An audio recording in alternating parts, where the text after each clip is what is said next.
Hello students, in the previous videos of chapter 4, we discussed classification of matter and properties of matter. In this video session, we shall discuss effect of heat on matter. Let us begin the topic. Effect of heat on matter. What will happen when heat is supplied to any matter? When heat is supplied to matter, it may show one or more of the following effects. When heat is supplied to matter, it may show one or more of the following effects. What are the three effects? Expansion, change of state, chemical change. What are the three effects of heat on matter? Expansion, change of state, chemical change. When heat is supplied to matter, it may show only expansion or expansion, change of state and chemical change. Let us discuss each effect of heat in detail.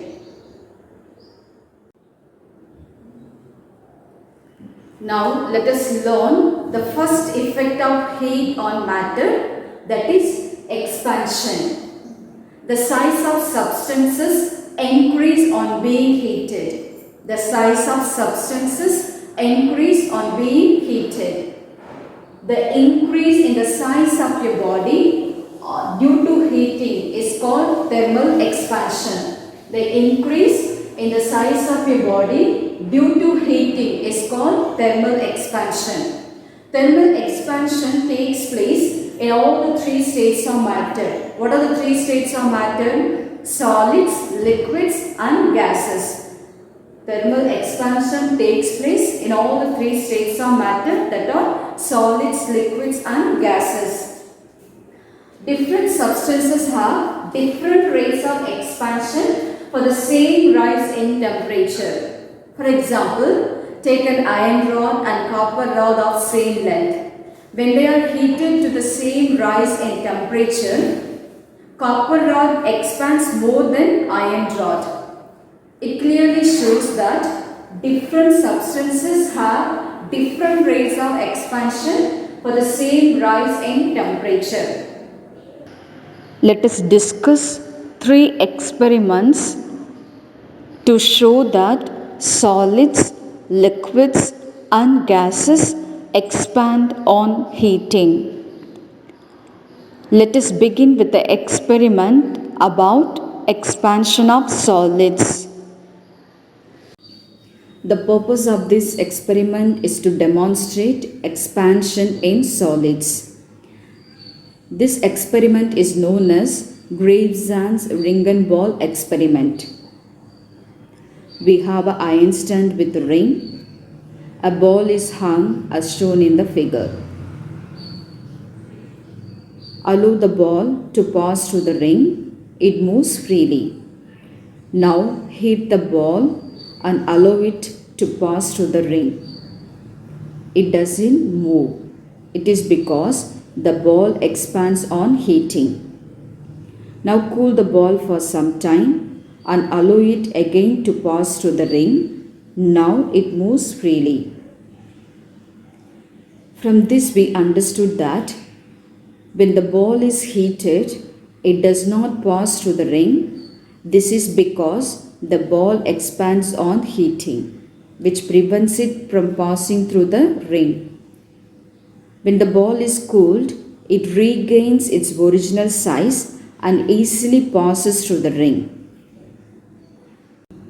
The purpose of this experiment is to show that different liquids expand differently when heated equally. Look at this picture. We have 4 identical round bottomed flasks with long narrow stems. Label the flasks as A, B, C and D. Fill the flask A with water, B with ether, C with benzene and D with alcohol. Place these flasks in the trough filled with water. Heat the water in the trough for 5 minutes and stir it well so that the heat is distributed uniformly. This will get all the liquids to reach the same temperature. Now, observe the level of the liquid in each flask. You will notice that all the liquids rise to different levels, showing different amounts of expansion. Ether expands the maximum, followed by benzene, alcohol, and water. This clearly shows that different liquids expand differently even when they are heated equally. The purpose of this experiment is to demonstrate that thermal expansion in gases. We have a empty metal can, Bunsen burner, tripod stand, and a balloon. The balloon is fixed around the neck of the empty can. Now heat the can with Bunsen burner. You will notice that the balloon grows bigger in size. It is because the air inside the balloon expands on heating. This shows that gases expand on heating.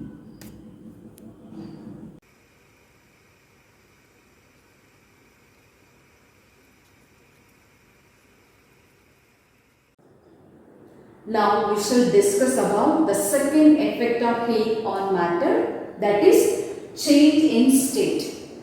As we know, when heat is supplied to any matter, there is rise in its temperature. The change in state of a substance is generally caused by a rise or fall in temperature. For example, when the water is heated, it becomes steam. When the water is cooled, it becomes ice. The change in state of a substance occurs at a particular temperature. For example, water becomes steam only at 100 degrees Celsius. Let me explain this change in state of a substance with a common example, that is changes of state of water. When ice is heated, it becomes water. When the water is heated, it becomes steam. When the steam is cooled, it becomes water. On further cooling, it becomes ice. This example clearly shows that matter can be converted from one state to another state by increasing the temperature and decreasing the temperature. The properties of water remain same in all the three states of matter. Whether it is a liquid or gas, the properties of water remain same. There is no change in mass or composition. There is no change in mass or composition during the change in state of a substance. Just now we discussed changes of state of water. It is called interconversion of matter. What is interconversion of matter? The process of change of matter from one state to another and then back to the original state is called interconversion of matter. On being heated, ice becomes water and steam. On being cooled, steam becomes water and ice. There are a few terms related to interconversion of matter. Let us learn one by one. First, change of a solid to a liquid is called melting or fusion. What is melting or fusion? Change of a solid to a liquid. When a solid is heated, it changes into liquid. The process of conversion of solid into liquid is called melting or fusion. The temperature at which solids melt and change to liquid state is called its melting point.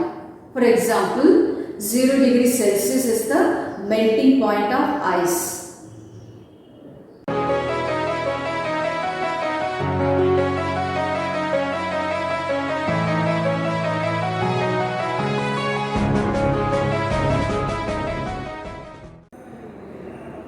Second, change of a liquid to a gas is called boiling or vaporization.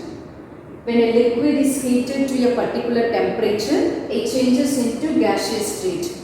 This is called boiling or vaporization. The process of conversion of liquid into gas is called boiling or vaporization. The temperature at which liquid changes into gas is called boiling point or vaporization point. For example, 100 degrees Celsius is the boiling point of water. Dear students, here you have to note that the process of conversion of liquid into gas is also called evaporation.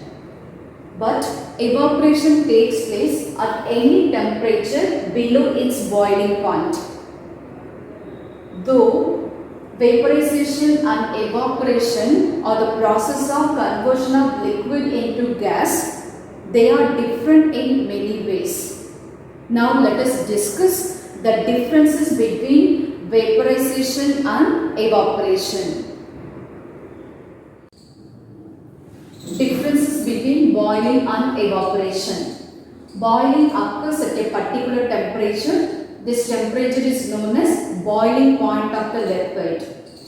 Evaporation occurs at any temperature below the boiling point of the liquid.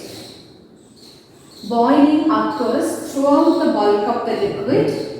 Evaporation takes place only at the surface of the liquid. Boiling is a quick process because once boiling has started, the water changes into gaseous state very fast.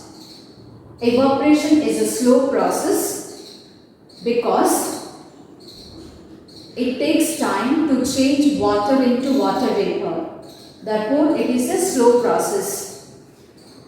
During boiling, no cooling is caused. It is because it needs heat source. Evaporation causes cooling. It is because it absorbs heat from the surroundings. Therefore, it causes cooling.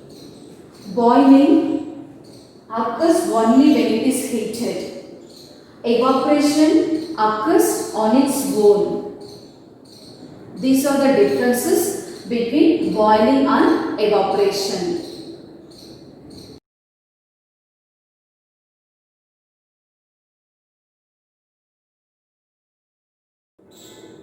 Next, change of a gas to a liquid is called condensation. When a gas is cooled by lowering the temperature, it changes into liquid state at a particular temperature. This is called condensation. The temperature at which the gas changes into liquid state is called condensation point. For example, condensation point of steam is 100 degrees Celsius. Next, change of a liquid to solid is called freezing. When a liquid is cooled by lowering the temperature, it changes into solid state. This is called freezing. It is also known as solidification. Freezing is also known as solidification. The temperature at which liquid changes into solid is called freezing point. For example, 0 degrees Celsius is the freezing point of water.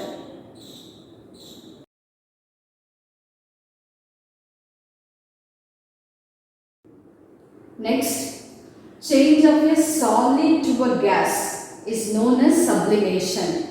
What is sublimation? The process by which a substance directly changes from the solid state to vapor without passing through the liquid state.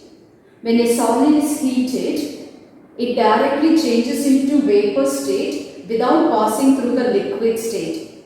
It is called sublimation. The following substances are the examples for sublimation. Iodine, solid carbon dioxide is also known as dry ice, ammonium chloride, camphor, anthracene, benzoic acid. These are the examples for sublimation. Solid carbon dioxide and naphthalene balls sublime at room temperature. What is the use of naphthalene balls? They are kept between the clothes to repel insects. You might have noticed the size of the naphthalene balls reduced after a week. It is because naphthalene balls sublime at room temperature. It means that they directly changes into gaseous state without passing through the liquid state at room temperature. I hope you understood about sublimation. Now we shall discuss third effect of heat, that is chemical change. Before discussing this, let us learn the two types of changes. They are physical change and chemical change. Physical change is a change in shape or size of a substance. In physical change, no new substance is formed. All changes of state is called physical change. Water into steam, steam into water, they are physical changes. It is reversible. On heating, water changes into steam. On cooling, steam changes into water. Therefore, it is reversible. In chemical change, new substance is formed. For example, when paper is burnt, it becomes ash. Ash is a new substance. It is a permanent change. It is irreversible. Because when paper is burnt, it becomes ash. From the ash, we cannot get back the paper. It is a permanent change. It is irreversible.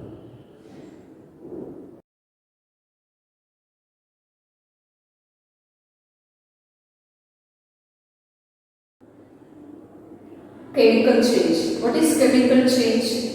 Chemical change is a permanent change in which the original substance loses its composition and properties. Chemical change is a permanent change in which the original substance loses its composition and properties. And also, one or more new substances are formed with different composition and properties. They are not same as the original substance. Let me explain this with examples.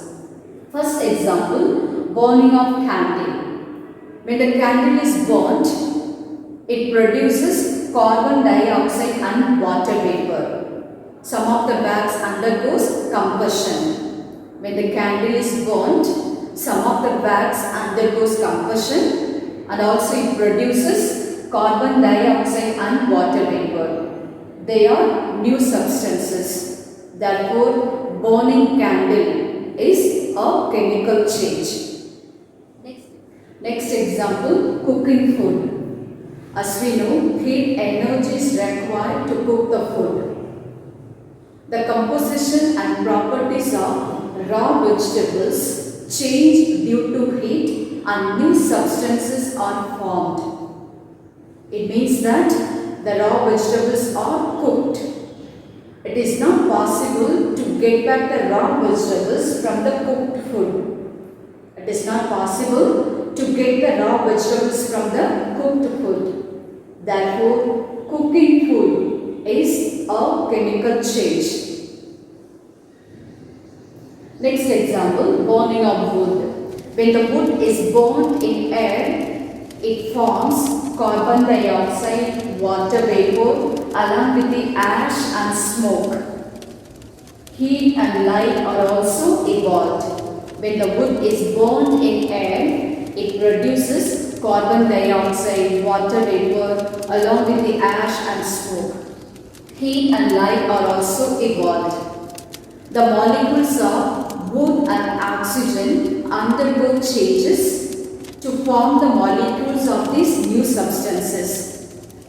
It is a permanent change and irreversible, as the ash cannot be converted back into wood and new substances are formed. Therefore, burning of wood is a chemical change. Dear students, we discussed three effects of heat on matter. They are expansion, change of state, and chemical change. We have completed this chapter. In this chapter, all the topics have been included except one, that is characteristics of matter. Questions and answers are attached as a PDF format. Please write them in your copy and learn them. Thank you.